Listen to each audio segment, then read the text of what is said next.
वो कहते हैं ना कि हमें मनुष्य का जीवन केवल एक बार ही मिलता है, लेकिन हम में से अधिकांशतः लोग अपना पूरा जीवन केवल संकोच में ही बिता देते हैं। मनुष्य का शरीर बहुत शक्तिशाली होता है, परंतु अपनी अज्ञानता के कारण हम इसे समझ नहीं पाते, इसे जान नहीं पाते। इसकी शक्तियों के बारे में हम अज्ञान ही रह जाते हैं और जीवन भर हम अपने आप को एक हारा हुआ इंसान मानते हैं। अपने आप को हम बहुत कमजोर मानते हैं और इसी प्रकार अपना पूरा जीवन यूं ही व्यर्थ कर देते हैं। लेकिन क्या आपने कभी एक पल के लिए यह सोचने का प्रयास किया है कि आपके पास जो यह मनुष्य का शरीर है वह अपार शक्तियों का मालिक है? क्या आपने कभी यह सोचा है कि जितनी शक्तियां, जितनी क्षमताएं आपके शरीर में हैं, अर्थात एक मनुष्य के पास है, क्या उतना शक्तिशाली शरीर, उतना क्षमताओं से भरा हुआ शरीर किसी और प्राणी के पास है? हम मनुष्य किसी भी चीज को बड़ी ही बारीकी से एहसास करते हैं, उसका अनुभव कर सकते हैं और हम जो करना चाहते हैं वह करने की पूरी क्षमता हमारे पास है। लेकिन क्या हम इसका पूरा इस्तेमाल कर पाते हैं? नहीं, क्योंकि आपने हमेशा एक बात तो सुनी ही होगी, यह काम मुझसे नहीं हो पाएगा, मैं भला इसे कैसे पूरा कर सकता हूं? नहीं नहीं, मेरे पास इतनी ताकत नहीं है, यह तो बहुत कठिन कार्य है। और कई लोग तो तरह तरह के बहाने भी बनाते हैं। मैं इस कार्य को कर लेता यदि मेरे साथ ऐसा ना हुआ होता, वैसा ना हुआ होता, मेरी तो परिस्थितियां ही खराब थी, अन्यथा यह कार्य कोई बड़ा कार्य नहीं है, इसे तो मैं चुटकियों में कर देता। और कुछ लोग तो केवल खुद को कोसने में लगे रहते हैं। मैं बहुत मेहनत करता हूं, लेकिन फिर भी न जाने मेरे साथ ऐसा क्यों होता है, मेरे साथ ही सब गलत क्यों होता है। मैं चाहे कुछ भी कर लूं, मेरे सारे कार्य बिगड़ जाते हैं, मेरा सारा कार्य बर्बाद हो जाता है। लेकिन क्या आपने इन सभी के पीछे का कारण जानने का प्रयास किया है? आखिर हमारे साथ ऐसा क्यों होता है कि वही कार्य कोई दूसरा व्यक्ति बड़ी सरलता से कर लेता है और हम उस कार्य को करने में सक्षम नहीं हो पाते? इसका बड़ा सीधा और सरल जवाब है, क्योंकि आप वो खुद हैं जो खुद को धोखा देते हैं। आप ही वो हैं जो खुद का साथ नहीं देते। आप ही वो हैं जो अपने आप की क्षमताओं को पहचानना नहीं चाहते। आप हमेशा अपने आप से भागते फिरते हैं। आप ही वो हैं जो कभी अपना काम पूरी ईमानदारी से 100% के साथ पूरा नहीं करना चाहते। आपके मन में हमेशा एक दुविधा होती है, एक संशय होता है, एक शंका होती है कि क्या मैं इस काम को पूरा कर पाऊंगा? तभी वहीं पर आपका दूसरा मन कहता है, नहीं नहीं, ये काम तो बहुत कठिन है, मैं इसे पूरा नहीं कर सकता, ये मेरे बस का नहीं है। और यही दुविधा, यही शंका, यही खुद की क्षमता को न पहचानना आपका पूरा जीवन यूं ही व्यर्थ कर देता है और आप कभी भी अपनी शक्तियों से परिचित नहीं हो पाते। और इसी कारणवश हम में से अधिकांशतः लोग अपने कार्यों को बेमन से करते हैं, मानो जैसे वो उनकी कोई मजबूरी हो। वह उस कार्य को जबरदस्ती करते हैं ताकि उनका घर परिवार ठीक से चल सके, उन्हें 2 वक्त की रोटी मिल सके। इसलिए हम कभी भी अपने कार्य में खुश नहीं हो पाते।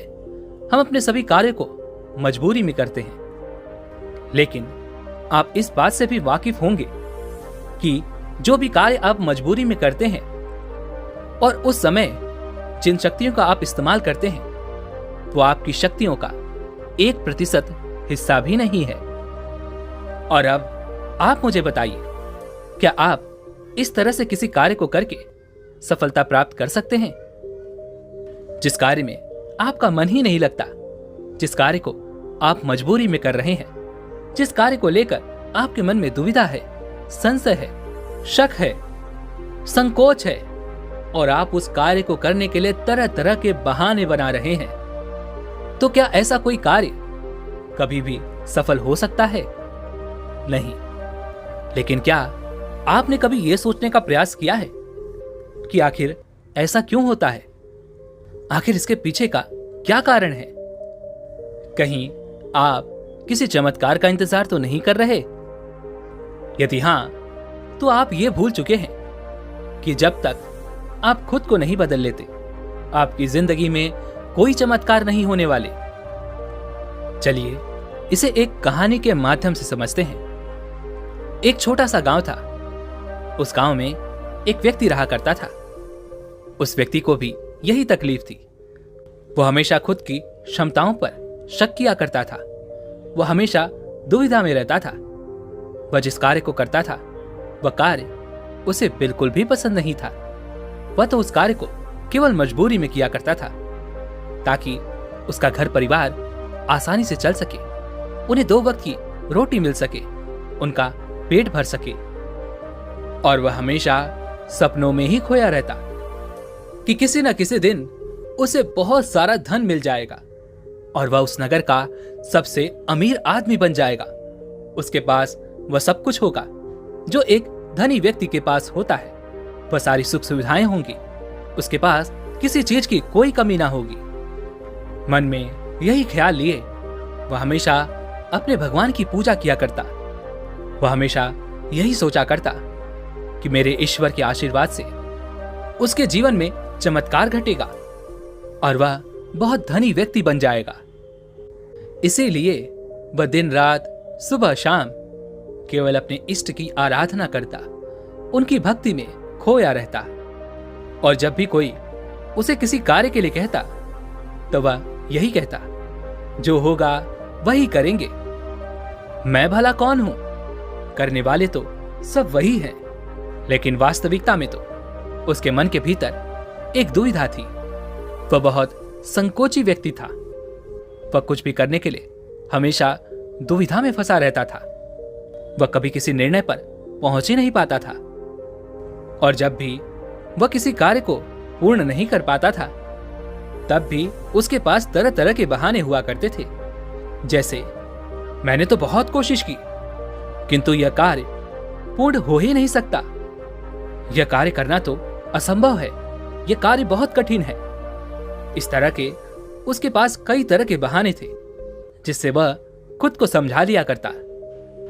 उसकी पत्नी, उसके घर वाले उसे ताना मारा करते, उसे तरह तरह की बातें सुनाया करते, लेकिन वह व्यक्ति कुछ करने का नाम ही नहीं लेता था। एक दिन उसकी पत्नी उस व्यक्ति से कहती है, अरे तुम कुछ करते क्यों नहीं? आखिर हमारा परिवार ऐसे कब तक चलेगा? तुम जो मजदूरी करके पैसे लाते हो, उसमें घर का खर्च नहीं चल पाता। आखिर तुम कुछ और कार्य क्यों नहीं करते? इस पर वह व्यक्ति कहता है, जैसी मालिक की इच्छा, वो जैसा रखना चाहेंगे, हमें वैसे ही रहना होगा। मैं चाहे कितना भी प्रयास क्यों ना कर लूं, लेकिन मैं उससे अधिक धन नहीं कमा सकता जब तक कि मेरे मालिक ना चाहे। एक दिन उसका बच्चा बहुत बीमार पड़ गया और उसे अच्छे इलाज की आवश्यकता थी, लेकिन उस व्यक्ति के पास धन नहीं था। तभी उसकी पत्नी रोते हुए उस व्यक्ति के पास आई और कहने लगी, अरे जाइए ना, कुछ पैसों का बंदोबस्त कीजिए, वरना हमारा बच्चा यूं ही मर जाएगा। इस पर वह व्यक्ति कहता है, अरे पगली, तू चिंता क्यों करती है? इसे कुछ नहीं होगा। मेरे ईश्वर मेरे साथ हैं और वह इसे बचा ही लेंगे। वह इसे कुछ नहीं होने देंगे।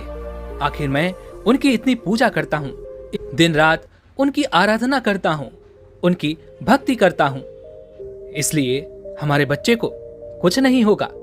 तू चिंता ना कर।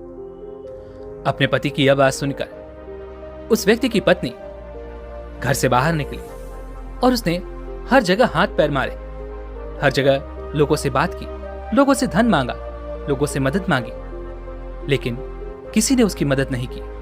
उसे कहीं से भी धन नहीं मिला और थक हार कर वह घर वापस आ गई।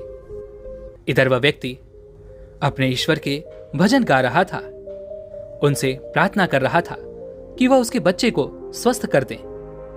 बच्चा पीड़ा के कारण लगातार रोए जा रहा था। उसकी पीड़ा असहनीय होती जा रही थी, जिस कारण उसका चीखना चिल्लाना और भी तीव्र होता जा रहा था। काफी समय तक वो बच्चा यूं ही चीखता चिल्लाता रहा, लेकिन उस व्यक्ति को तनिक भी फर्क नहीं पड़ा। और अचानक उस बच्चे का चीखना चिल्लाना बिल्कुल शांत हो गया। जैसे ही उस बच्चे की आवाज बंद हुई, यह देखकर वह व्यक्ति सोचने लगा कि लगता है मेरे प्रभु ने मेरे बच्चे को ठीक कर दिया।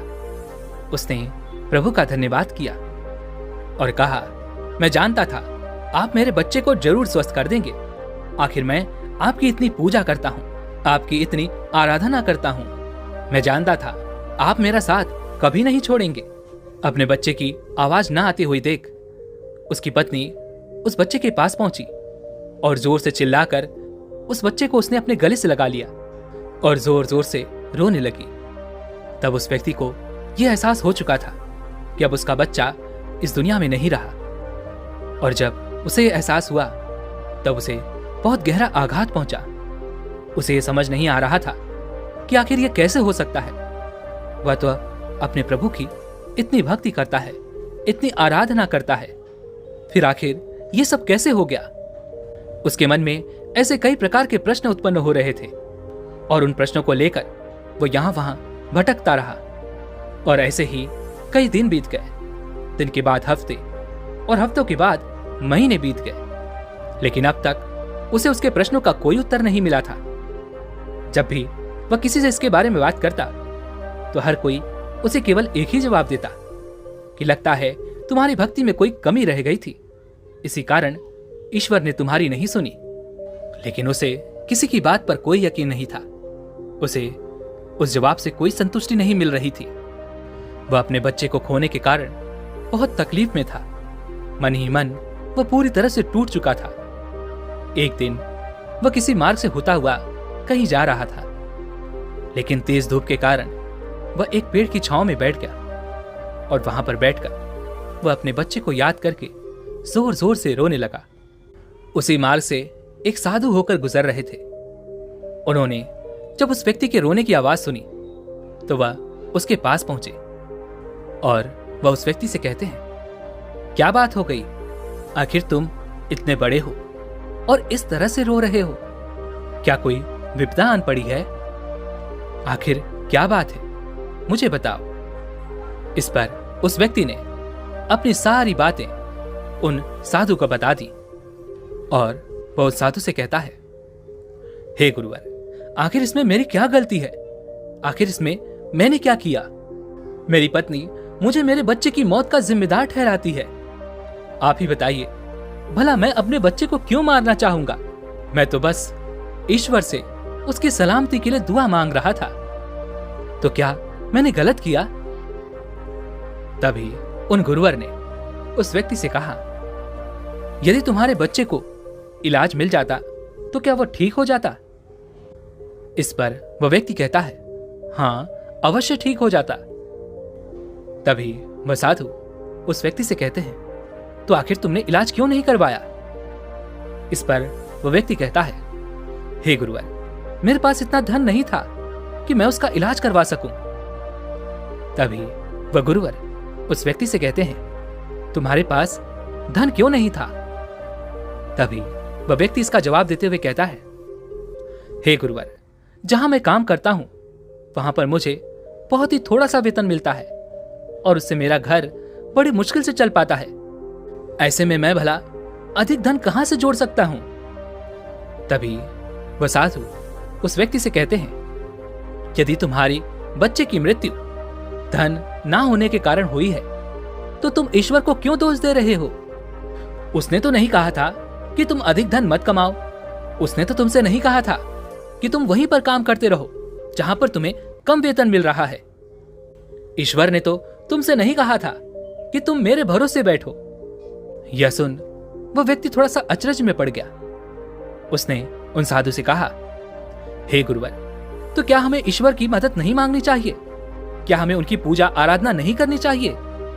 इस पर उन साधु ने कहा, तुम्हारा ईश्वर कोई और नहीं बल्कि तुम्हारे भीतर है।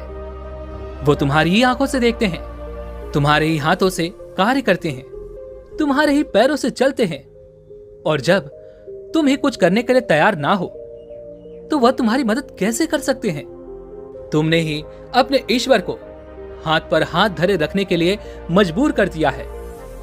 तभी वह व्यक्ति उन साधु से कहता है, हे गुरुवर, आपकी बातें बड़ी कड़वी लग रही हैं, लेकिन जो कुछ भी आप कह रहे हैं वो सब सत्य है। कहीं ना कहीं मैं अंदर से यह जानता था कि मैं ही अपने बच्चे की मौत का जिम्मेदार हूं। यदि मैंने थोड़ा सा और धन जुटा लिया होता, यदि मैंने थोड़ी सी मेहनत की होती, लोगों से मदद मांगी होती, तो अवश्य ही आज मेरा बच्चा जिंदा होता, मेरे साथ होता। मुझे जीविका के लिए कोई और कार्य करना चाहिए था। इतना कहकर वह व्यक्ति जोर जोर से रोने लगा। कुछ देर रोने के बाद वह फिर से शांत होकर उन गुरु से कहता है, हे गुरुवर, जब भी मैं कोई कार्य करने जाता तो मेरे पास इतने साधन नहीं होते थे, ना ही धन होता था, ना ही किसी को सहयोग मिलता था। और जब भी मैं कोई कार्य करने जाता तो मेरे मन में ही एक शंका होती, एक संकोच होता कि क्या मैं इस कार्य को कर सकूंगा या नहीं। तभी वह साधु उस व्यक्ति को एक पेड़ की तरफ इशारा करके कहते हैं, क्या तुम पेड़ पर चढ़ना जानते हो? वह व्यक्ति कहता है, हे गुरुवर, मैं आज तक कभी भी पेड़ पर नहीं चढ़ा और ना ही मैं पेड़ पर चढ़ना जानता हूं, किंतु आप मुझसे ये क्यों पूछ रहे हैं? इस पर वो साधु कहते हैं, अभी बताता हूं। उन्होंने पास ही में बैठे हुए एक कुत्ते को क्रोध दिलाया और वह शांति से पेड़ पर चढ़कर बैठ गए। और अब उसके सामने वह व्यक्ति था। उस कुत्ते ने क्रोधित होकर उस व्यक्ति को दौड़ाया। उस व्यक्ति को कुछ समझ नहीं आ रहा था, वो बस तेजी से भागता जा रहा था। तभी उसे अचानक एक पेड़ नजर आया। वह उस पर जाकर तुरंत ही चढ़ बैठा। कुछ देर बाद जब वह कुत्ता वहां से शांत होकर चला गया, तब वह साधु उस व्यक्ति के पास आए और उस व्यक्ति से कहते हैं, क्या हुआ? तुम तो कह रहे थे कि तुम्हें पेड़ पर चढ़ना नहीं आता, फिर तुम इस पेड़ पर कैसे चढ़ गए? इस पर वह व्यक्ति कहता है, हे गुरुवर, न जाने क्यों, लेकिन अचानक ही मैं इस पेड़ पर चढ़ बैठा।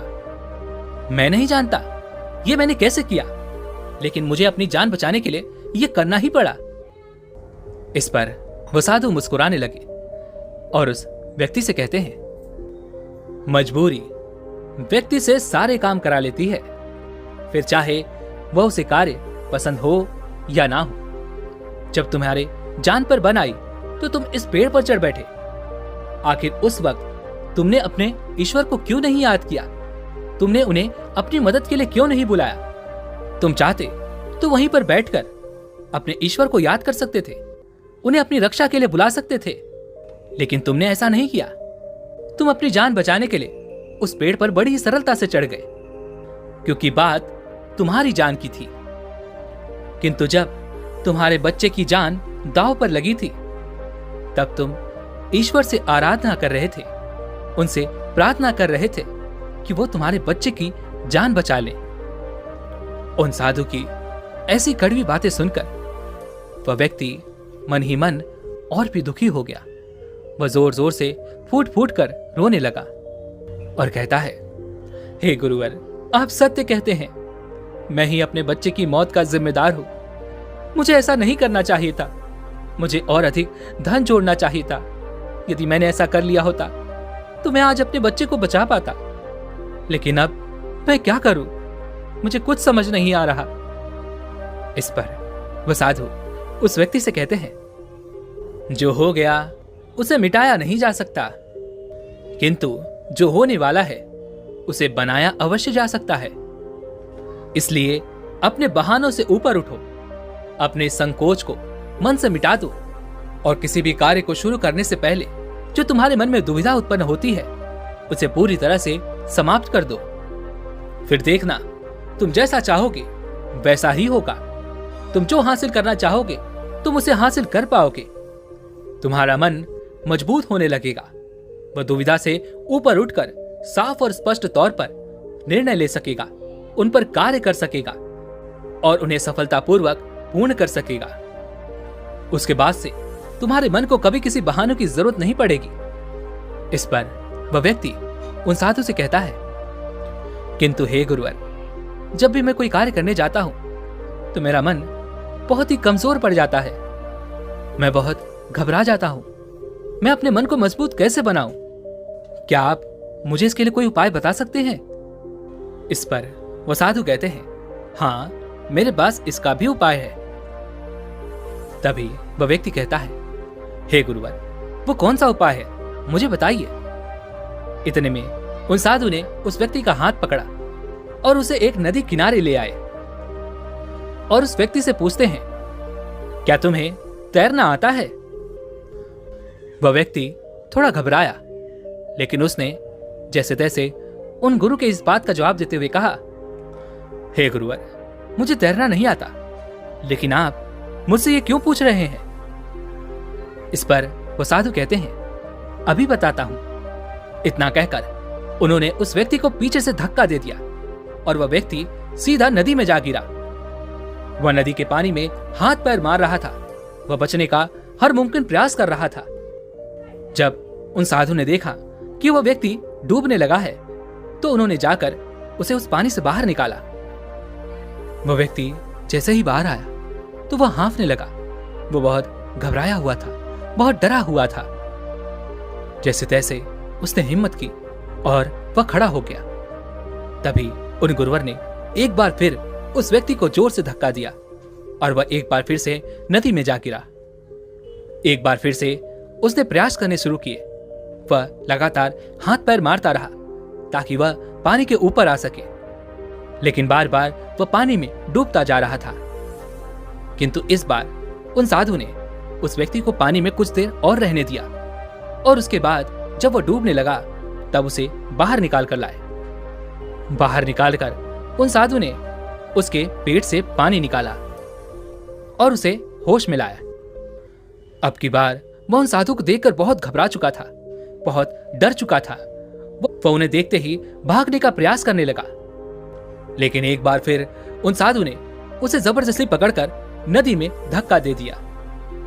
वह नदी में हाथ पैर मारने लगा ताकि कोई उसे बचा ले। वह जोर जोर से चिल्लाने लगा, बचाओ बचाओ, लेकिन आसपास कोई न था। उसकी मदद के लिए कोई नहीं आ रहा था। तभी वह साधु उस पानी में उतरे और उस व्यक्ति को जबरदस्ती पकड़कर सीधा खड़ा कर दिया। तो उस व्यक्ति ने पाया कि उस नदी में पानी केवल उसके कंधे तक ही आ रहा था। इस पर वह साधु उस व्यक्ति से कहते हैं, अब तुम मुझे यह बताओ कि आखिर तुम इस कंधे भर पानी में किस तरह से डूबकर मर सकते हो? यदि तुम चाहते तो सीधे खड़े होकर इस परिस्थिति का सामना कर सकते थे और तुम्हें यह भी एहसास हो जाता कि इस नदी में पानी केवल तुम्हारे कंधे तक ही है और तुम्हें इस तरह से इतनी मेहनत करने की कोई आवश्यकता न पड़ती। ना ही तुम घबराते और ना ही इस परिस्थिति से भागने का प्रयास करते। किंतु तुमने हमेशा से केवल एक डर का सामना किया है, और वह यह है कि यदि तुम नदी में गिरे और तुम्हें तैरना नहीं आता तो तुम्हारी मृत्यु निश्चित है। और यही कारण है कि तुम सही स्थिति का पता नहीं लगा पा रहे थे। तुम यह तक पता नहीं लगा पाए कि आखिर इस नदी में पानी कितना गहरा है। एक बार फिर वह साधु उस व्यक्ति को नदी से बाहर लाए और थोड़ा देर इंतजार करने के बाद उन्होंने एक बार फिर उस व्यक्ति को उस नदी में धक्का दे दिया। अब की बार उस व्यक्ति को उस स्थिति का पता चल चुका था। उसने थोड़ा मोड़ा हाथ पैर मारा और वह यह जानता था कि अब जैसे ही मैं अपने आप को स्थिर कर लूंगा, जैसे ही मैं अपने आप को अपने पैरों पर खड़ा कर लूंगा, यह पानी केवल मेरे कंधों तक ही आएगा। और उसने बिल्कुल ऐसा ही किया। वह सीधा खड़ा हो गया।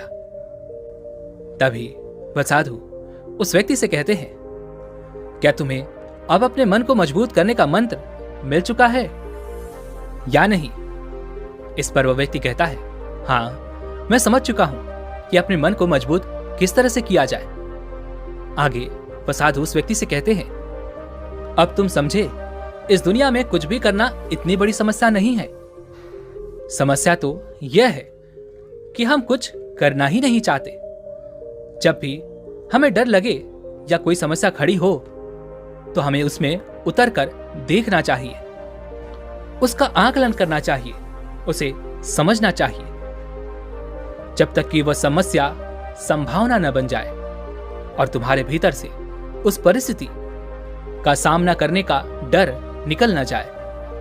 ऐसे ही हमारा मन मजबूत होता है। आज तुम्हारे पानी का डर समाप्त हुआ है, लेकिन वास्तविकता तो यह है कि तुम अब भी तैरना नहीं जानते, और जब तक तुम तैरना नहीं जान सकोगे तुम गहरे पानी में उतर नहीं सकोगे। इसलिए मेरी एक बात हमेशा याद रखना कि इस संसार में ऐसा कुछ नहीं है जो तुम नहीं कर सकते। बस तुम्हें तुम्हारे साथ खड़े होना आवश्यक है, तुम्हें अपना साथ देना आवश्यक है। इसलिए अपने आप को धोखा देना बंद करो, अपने आप को दुविधा से बाहर निकालो, अपने आप पर संकोच करना बंद करो, अपनी शक्ति को पहचानो। तुम वो हर कार्य कर सकते हो जो तुम करना चाहते हो। यह सुन उस व्यक्ति को अपनी गलती का एहसास हो गया और उसने गुरु को प्रणाम किया और वापस अपने घर की ओर लौट गया। अब से वह हर रोज अपनी गलतियों को सुधारने में लग चुका था। वह अपने मन को मजबूत करने में लग चुका था। जब भी उसके सामने कोई परिस्थिति आती जिसका सामना करने में उसका मन घबराता, उसका मन डरता, तो वह उस परिस्थिति के सामने अपना हाथ थामे खड़ा हो जाता, क्योंकि उसने अपने आप से डरना छोड़ दिया था। उसने अपने मन के संकोच को, अपनी दुविधाओं का त्याग कर दिया था और उसने अपना हाथ थाम लिया था। जिस भी कार्य में उसे डर लगता वह उस कार्य को जरूर करता, जिससे उसका मन और भी अधिक मजबूत हो जाता। अब धीरे धीरे उसे बहानों की कोई जरूरत नहीं पड़ती थी, ना ही उसके मन में कोई संकोच होता, ना ही वह किसी से किसी प्रकार की डर की बातें करता। वह तो अब हर परिस्थिति का सामना करने के लिए पूरी तरह से तत्पर रहता और इसी प्रकार उसके मन का सारा डर अब खत्म हो चुका था और वह अपने जीवन में आगे बढ़ने के लिए अब पूरी तरह से तैयार था। अब वह जो कुछ भी चाहता था वह उसे हासिल करने में पूरी तरह से सक्षम था। दोस्तों, उम्मीद है कि आपने आज की इस वीडियो से जरूर कुछ न कुछ सीखा होगा। तो इस वीडियो को लाइक और अपने दोस्तों के साथ शेयर जरूर करें और हमें ऐसे ही सपोर्ट करने के लिए चैनल को सब्सक्राइब और घंटी बटन को जरूर दबा दें। चलिए मिलते हैं ऐसी एक और वीडियो में, तब तक के लिए अपना ख्याल रखें। धन्यवाद।